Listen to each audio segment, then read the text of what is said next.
یا بنی اسرائیل اذکروا، اے بنی اسرائیل، اے یعقوب علیہ السلام کی اولاد، اذکروا، یاد کرو ان نعمتوں کو، میری وہ نعمت کو یاد کرو، التی انعمت علیکم، جو میں نے تم پر انعام کیا، جو میں نے تم پر نعمتیں برسائیں، ان انعامات کو یاد کرو، وانی فضلتکم علی العالمین، اور میں نے تم کو فضیلت دی دونوں جہاں کے لوگوں پر، سارے جہان والوں پر میں نے تم کو فضیلت دی۔ دو باتیں اللہ فرماتے ہیں، ایک تو یہ ہے کہ میری نعمتیں بارش کی شکل میں، ہواؤں کی شکل میں، روزی کی شکل میں اللہ رب العزت نے اسپیشلٹی طور پر اپنے بندوں کو خاص معاملہ کیا، اس کی شکل میں اللہ نے انعام بھی دیا، نمبر ایک۔ دوسرے نمبر پر اللہ نے مقام بھی اونچا کیا، مقام کو بھی بڑھایا، سارے جہاں والوں پر، سارے دنیا والوں پر مرتبہ اور مقام اللہ نے بنی اسرائیل کا، اہل کتاب کا بڑھا دیا۔ اللہ ان باتوں کو یاد کرا رہے ہیں کہ دیکھو تم جب تک صحیح راستے پر تھے، ہمارے طرف سے تم کو انعام بھی مل رہا تھا، گفٹ بھی مل رہا تھا، اور تمہارا گریڈ بھی ہم نے بڑھا دیا تھا، اس دن کو یاد کر کے دیکھو۔ اب آگے اللہ فرماتے ہیں، کہاں 80 آیتوں کو بیان کر دینے کے بعد، ان کو ایمان کی دعوت دے دینے کے بعد، ان کو اللہ تعالیٰ ایک اور موقع دے رہے ہیں کہ دیکھو تم کو اور موقع دے رہے ہیں، بھلے تم نے نبیوں کو قتل کیا، موسیٰ علیہ السلام کو ستایا، حضرت عیسیٰ علیہ السلام کو تنگ کیا، سولی پر چڑھانے پر چلے گئے، سب کچھ کرنے کے بعد واتقوا، ہم کہتے ہیں سنو، ڈرو، یومن، اس دن سے، لا تجزی نفس عن نفس، جس دن کوئی شخص کسی کے کچھ کام نہیں آئے گا۔ اللہ تعالیٰ اہل کتاب کو ایک اور موقع دعوت دے رہے ہیں کہ اس دن سے ڈرو جس دن کوئی کسی کے کام نہیں آئے گا، ولا يقبل منها عدل، نہ کسی سے کسی قسم کا فدیہ قبول کیا جائے گا۔ پیسے لے لو، بندے کو چھوڑ دو، دنیا کی جیل میں ہوتا ہے، پیسے دے کر بندے کو چھڑا لیتے ہیں، اللہ کے جیل خانے میں ایسا قانون نہیں چلے گا۔ جس کے بارے میں ارسٹ وارنٹ جاری ہو جائے گا، کسی کی سفارش نہیں، کسی سے پیسے لے کر، فدیہ لے کر اس کو چھوڑ دیا جائے گا، بالکل نہیں۔ ولا يقبل منها عدل ولا تنفعها شفاعۃ، آگے اللہ رب العزت فرماتے ہیں نہ اس کو کسی کی سفارش فائدہ دے گی، بڑے آدمی کی کسی کی سفارش کام آ جائے گی، نہیں، ایسا نہیں ہو سکتا۔ ایمان اگر نہیں ہے تو کسی کی سفارش، ولا تنفعها شفاعۃ، اور اس کو نفع نہیں دے گی کسی کی سفارش، ولا هم ينصرون، اور نہ ان کو کوئی مدد پہنچے گی، کوئی چیز نہیں، کوئی کسی کے کام آنے والا نہیں، نمبر ایک۔ دوسرے نمبر پر کسی سے اللہ فدیہ لینے والے نہیں ہیں۔ نمبر تین، کسی کی سفارش میں ریکمنڈیشن کو بھی قبول نہیں کیا جائے گا۔ نمبر چار، کسی قسم کی مدد بھی نہیں پہنچے گی۔ ایمان کے بغیر دنیا میں، ایمان جو نہیں لایا ہے کل قیامت کے دن، اس کا کسی قسم سے ساتھ کوئی نہیں دے گا، کوئی کسی کے کام آنے والا نہیں ہے۔ اللہ رب العزت اس بات کو بیان کر کے بنی اسرائیل کو نعمتوں کا یاد دلا رہے ہیں کہ دیکھو ہم جیسے اللہ نے شروع کیا، یا بنی اسرائیل سے شروع کیا، تو اب چیپٹر کلوز کر رہے ہیں تو یا بنی اسرائیل کہہ کر شروع کر رہے ہیں، ختم کر رہے ہیں کہ اے بنی اسرائیل، یہی بات ہے۔ اتنا سب کچھ بیان کر دینے کے بعد ہم تم کو سارا واقعہ، ساری نصیحت جو تم پہلے لوگوں نے کیا غلطی کی، کیسے نبیوں کو ستایا، کیا کچھ کیا، وہ سارا بیان کر دینے کے بعد اب آخر میں بتاتے ہیں کہ تمہاری بھلائی اسی میں ہے کہ تم ایمان لے کر آ جاؤ، ہم تمہارے لیے بھلا چاہتے ہیں، کل کے دن کوئی کسی کے کام آنے والا نہیں ہے، تمہاری نجات اسی میں ہے کہ تم نبی صلی اللہ علیہ وسلم کو مان لو۔ اب یہاں تک یہ بات مکمل ہو جاتی ہے۔ اب آگے اللہ رب العزت نے حضرت ابراہیم علیہ السلام کے واقعات کو شروع فرمایا۔ اللہ فرماتے ہیں وَإِذِ ابْتَلَىٰ إِبْرَاهِيمَ رَبُّهُ بِكَلِمَاتٍ فَأَتَمَّهُنَّ، اے نبی علیہ السلام یاد کیجیے اس وقت کو جب آزمایا ابراہیم علیہ السلام کو ان کے رب نے بکلمات، چند باتوں میں آزمایا کا مطلب امتحان لیا، چند باتوں میں حضرت ابراہیم علیہ السلام کا امتحان لیا گیا۔ اللہ فرماتے ہیں فَأَتَمَّهُنْ، وہ اس امتحان میں کامیاب ہوئے، پورے کے پورے اترے، انہوں نے اس امتحان کو پورا کر کے دکھلایا۔ تو اللہ نے کیا فرمایا؟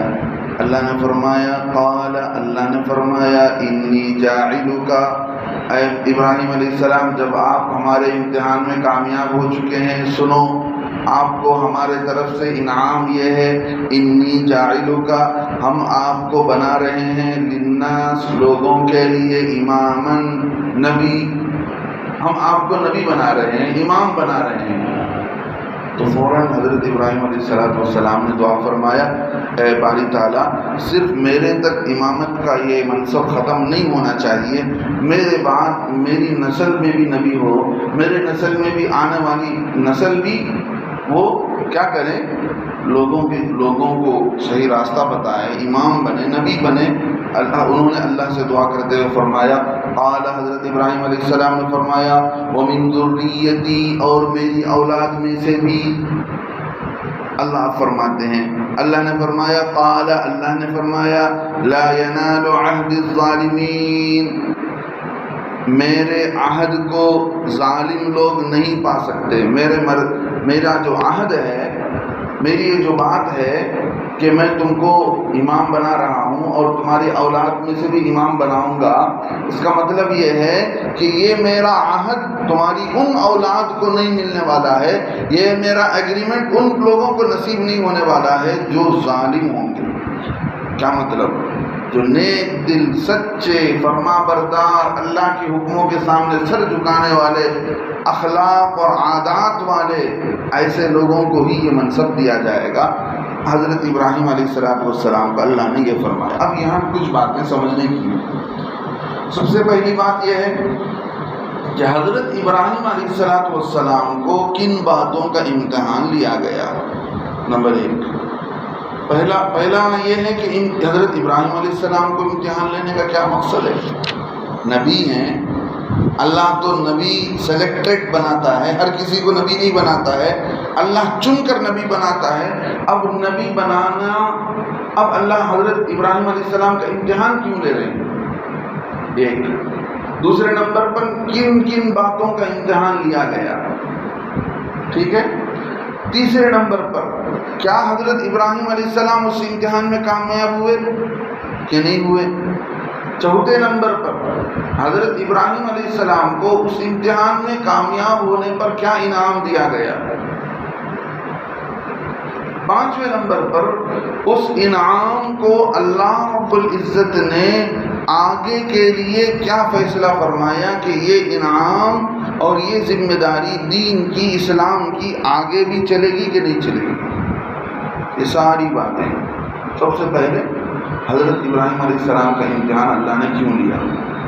دیکھیے، اللہ فرماتے ہیں، یاد کیجیے اس وقت کو جب ابراہیم علیہ السلام کا امتحان لیا ربہ، ابراہیم کے رب نے۔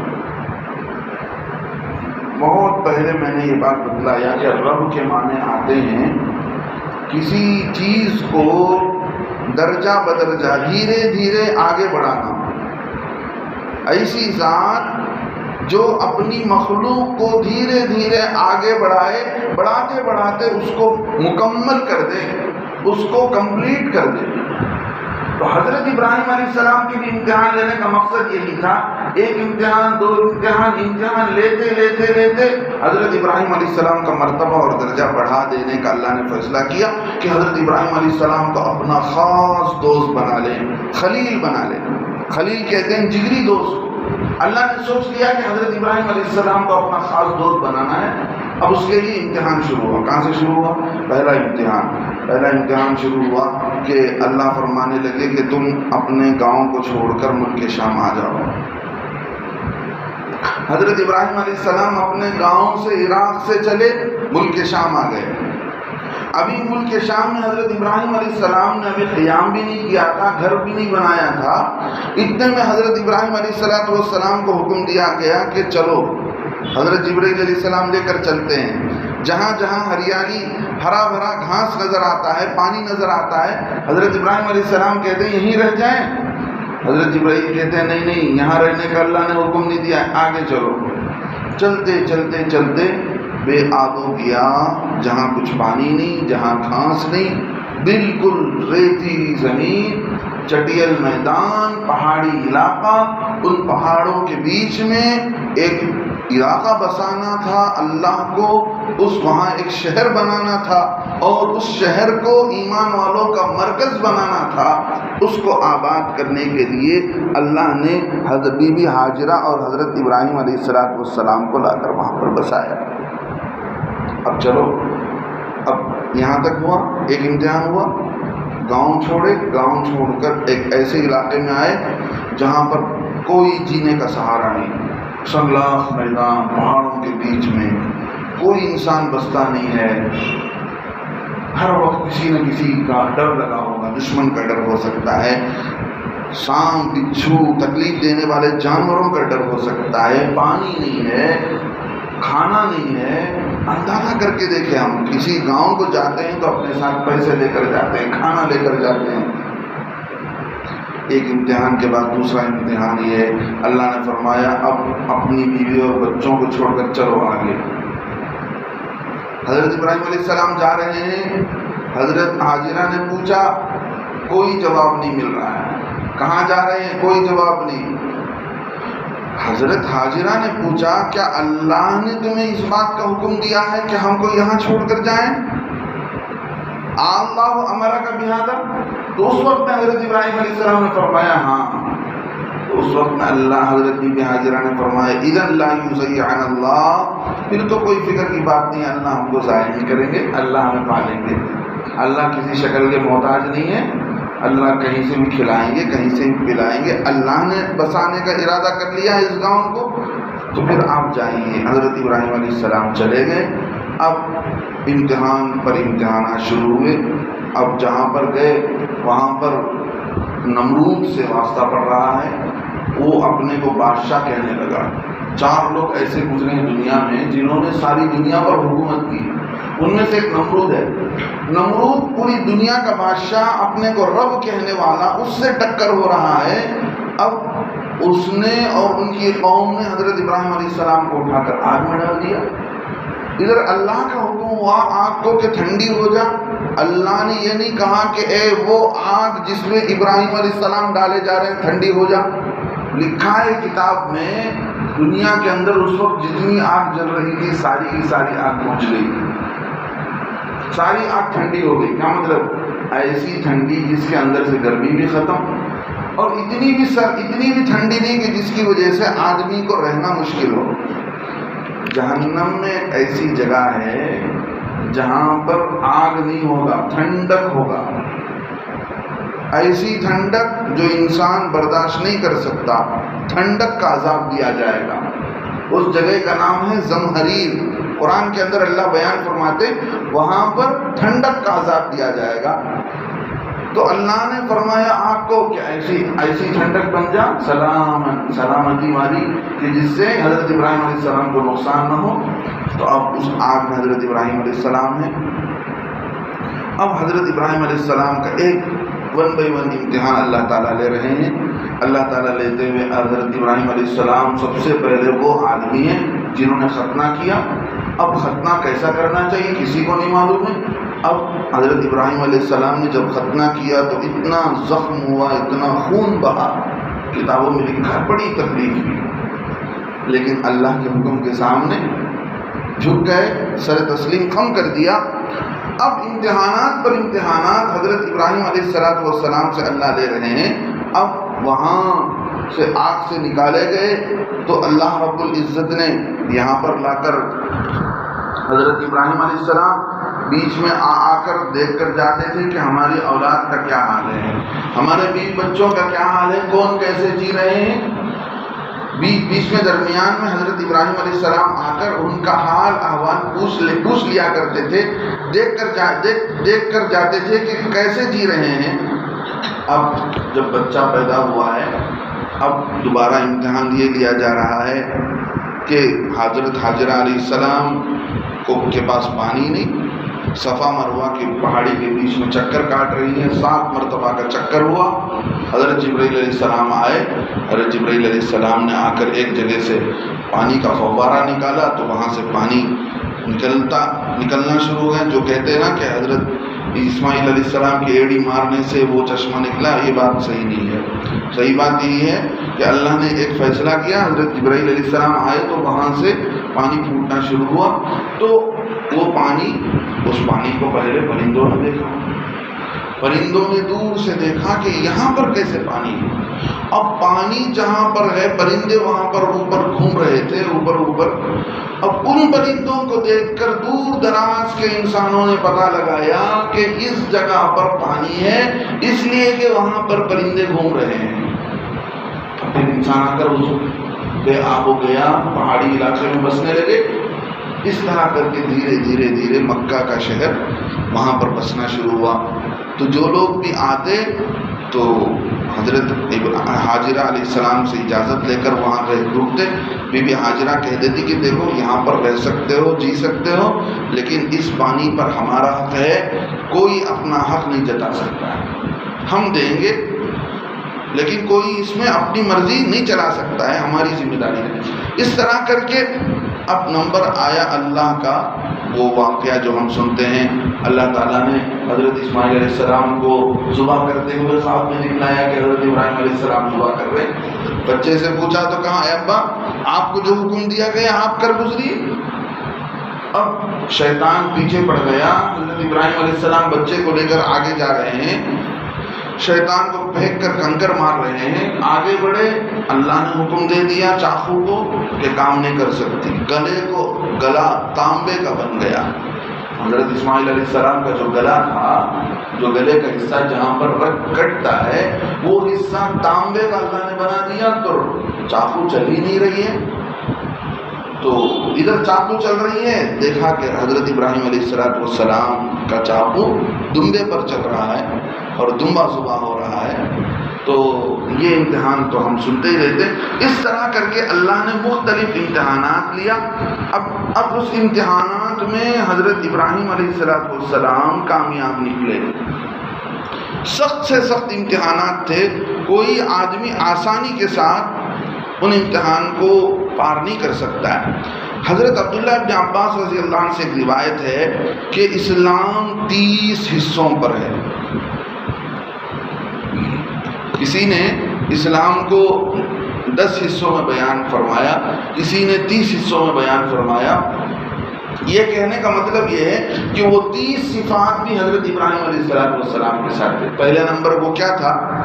پہلے نمبر اللہ رب العزت نے سورہ توبہ کے اندر بیان فرمایا کہ ایمان والوں کی صفات کیا ہے؟ التائبون، توبہ کرنے والے، العابدون، عبادت گزار، التائبون العابدون السائحون، روزہ رکھنے والے، التائبون العابدون الحامدون، اللہ کی تعریف کرتے رہنے والے، ذکر کرتے رہنے والے، السائحون الراکعون، رکوع کرنے والے، سجدہ کرنے والے، الساجدون الآمرون بالمعروف، لوگوں کو بھلائی کی طرف بلانے والے۔ ایمان والوں کی صفات ہیں لوگوں کو اچھائی کی طرف بلائیں، تبلیغ کریں، والناہون عن المنکر، اور جو ہے منکرات سے روکنا، برائیوں سے روکنا، والحافظون لحدود اللہ، اللہ کے حدود کی حفاظت کرنے والے۔ تو یہ صفات پھر اللہ رب العزت سورہ توبہ کے اندر بتاتے ہیں۔ سورہ مومنون کے اندر ایمان والے کون ہیں؟ الذین هم فی صلاتہم خاشعون، جو نماز میں خشوع خضوع کرتے ہیں، والذین هم عن اللغو معرضون، اور جو بیکار باتوں سے اپنے کو بچاتے ہیں، اعراض کر لیتے ہیں، والذین هم للزکاۃ فاعلون، زکوٰۃ ادا کرنے والے ہیں، والذین هم لفروجہم حافظون، اور وہ لوگ جو اپنے شرمگاہوں کی حفاظت کرنے والے ہیں، جہاں چاہے وہاں اپنے کو ملوث نہیں کرتے ہیں بلکہ اپنی شرمگاہوں کی حفاظت کرنے والے، الا علی ازواجہم او ما ملکت ایمانہم، مگر اپنی بیویوں کے ساتھ اور باندیوں کے ساتھ، ان کے ساتھ خواہش پوری کرنے میں کوئی حرج نہیں ہے۔ جو اس کے علاوہ کسی جگہ سے اپنی خواہش پوری کرتے والا ہے، اللہ فرماتے یہی لوگ حد سے تجاوز کرنے والے ہیں۔ اور ایمان والوں کی صفات کیا ہے؟ وہ اپنے امانت اور اپنے عہد کا پاس و لحاظ رکھنے والے، اور وہ اپنے نمازوں کی حفاظت کرنے والے، اپنے نمازوں کی حفاظت کرنے والے۔ اور اللہ فرماتے ہیں یہی وہ لوگ ہیں جو کل قیامت کے دن اللہ کے جنت کے وارث بنیں گے، جو جنت الفردوس کی وراثت ان کو دی جائے گی۔ ہم فیہا خالدون، وہ اس جنت الفردوس میں ہمیشہ رہنے والے ہیں۔ یہ 20 صفات ہوئی۔